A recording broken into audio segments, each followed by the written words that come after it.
Okay, so we're gonna disassemble and reassemble the upper tension assembly here, which does have to happen occasionally.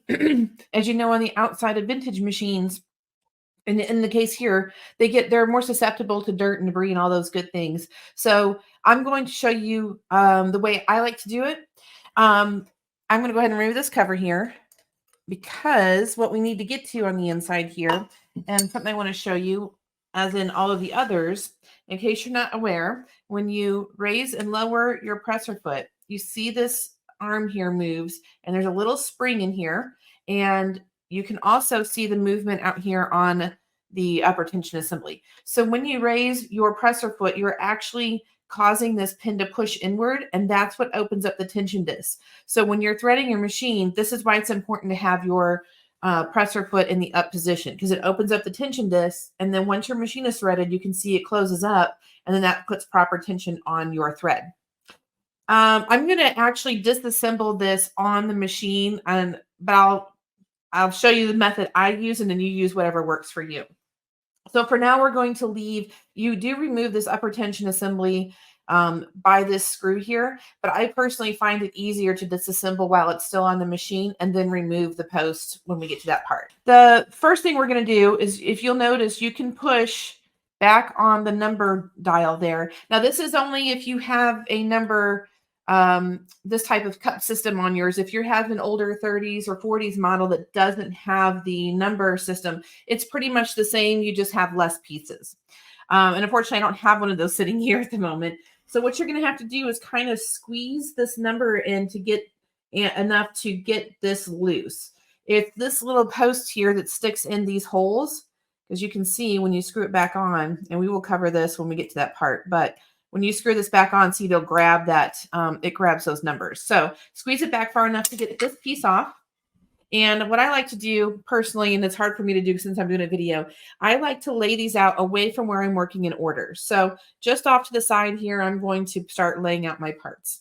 So we have our cap, the end there, and then we have the dial cap here. And then we have a washer. And then we have the beehive spring, and it's called a beehive for obvious reasons. Then you have the cup. Then you have this whole unit that's going to like kind of pull out of there, and be very gentle. You do not want to yank on the check spring, which is this spring here, because if that gets stretched out or deformed, then you have to replace it. So we have our check spring, and then we have the guard, and then 2 sets of tension discs. So I'm just going to kind of lay these over here. And the last part we have is the post. Now, in order to get this post out, there's a screw right here. And you're going to have to get get one that fits pretty snugly. You don't want to distort or warp that screw head. And in this case, it's not easy to get it loose. There we go. And you're just going to loosen it a couple turns. You don't want to take that screw out if you can help it. And then you should be able to take the post out, which may take some work because this one feels like it's kind of in there with old lubricant. So I'm just going to make sure that this is good and loose. And then I'm going to work on getting this thing out. And it is in there. Okay, so since I can't get this out, the first thing I'm going to do with my machine is turn it on its back a little bit. Let me turn it where you can see it. So technically upside down. And I'm going to put a few drops of Blue Creeper in here. When you can't get this out, that's definitely a sign that there's probably old lubricant or just something keeping it. So I'm going to put a few drops in there and let it do its job. All right, so you can see I'm just turning it a little bit. You want to be careful not to distort this here, but all I did was get it loose enough to come out. So that worked. Thank you, Blue Creeper. Now I'm going to turn my machine back up right here. And when you take that post out, you want to be careful because there's usually, you can see the post sticking out down here at the very bottom. Yeah, like that. We want to go ahead and remove that post because I can't even get it to slide out. That means there's old yucky lubricant in there. So when the pin is stuck in there and you can't get it, you can't pull it out this way because there's something keeping it. What you're going to do is use the end. If you have Blue Creeper or the end of a pin or something, you're just going to stick it down into the hole and you can see it'll push the pin right out. So I'm going to take this pin out and set it over here. What we're going to do is clean really good in the well of the machine here real quick. I'm just going to put a little blue creeper on a Q-tip for the moment.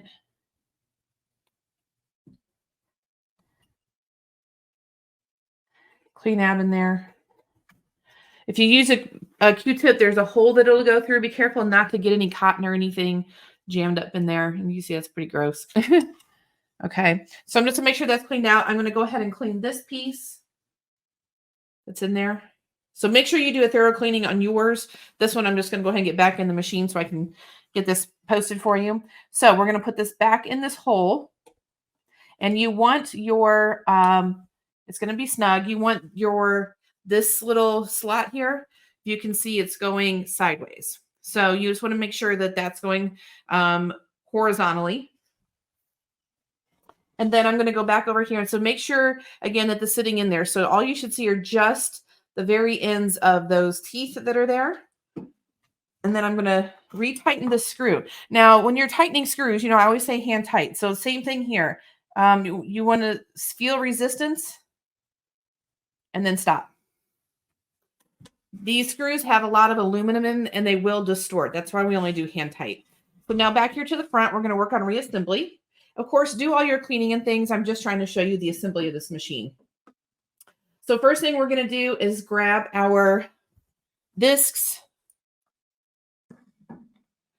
and the guard and the check spring. Now, do make sure you do all the cleaning. Again, I'm just doing a little bit here so that we can get this machine back together and get this video posted, but make sure you do a thorough cleaning. I don't recommend, you can do blue creeper in here, just make sure you remove everything. Krud cutter works really well. Make sure there's no burrs or anything. They're going to go together, so they look like kind of like curved, like donuts. So you're going to put them shiny parts together. So before you do anything else, put the pin back in the machine there, that little pin. I usually do that before I put the post on, but I forgot. So I'm just going to work on getting it in. So you put it in where the flat side, the little stopper thing is on the outside. All right, so that will naturally get pushed back in as far as it needs to go. And that's going to allow thread to slip between those discs there. And then you're going to take your cover and that's going to go in front. 2 tension discs and a cup sitting here. You're going to take your check spring and you're going to sandwich it so that this little front curve goes in the front and then the big spring in the back. And you're going to get it on the machine just to get it on there. And you can see everything's still loose. Now what you're going to do, there's a hole where this post goes, but before you set that in there, get your check spring situated. You kind of want it down where it's sitting just below. In my opinion, I like to do it where it's sitting just below the hook, that little guard here, and push that onto the machine. And then you're going to raise your check spring. Make sure it's sitting above that guard. So you can see there's plenty of spring to it. I'm holding this in there, but make sure that you can, when you push the spring up, it springs back. Okay. And then just leave that sitting there. Next, we're going to put the cup back on. That's this piece, your plus minus, and you may not have a plus minus, but if you have a cup, go ahead and put that on. We're going to talk about the beehive spring. So there's really a lot of conversation about which way this should go. In my personal preference, I prefer that the curve for the first part to be on top. I don't know that it really makes a difference, but that's how I've always put it on. I want to say maybe that's how it is in the manual, but I don't really recall. Now with this one, it is important. This is the little washer that goes in. If you're looking at it, you can see that there's a hook and it curves in a specific direction. You want the hook pointing toward you when you put this on. So I'm going to slide that over so you can see that little hook is pointing toward me.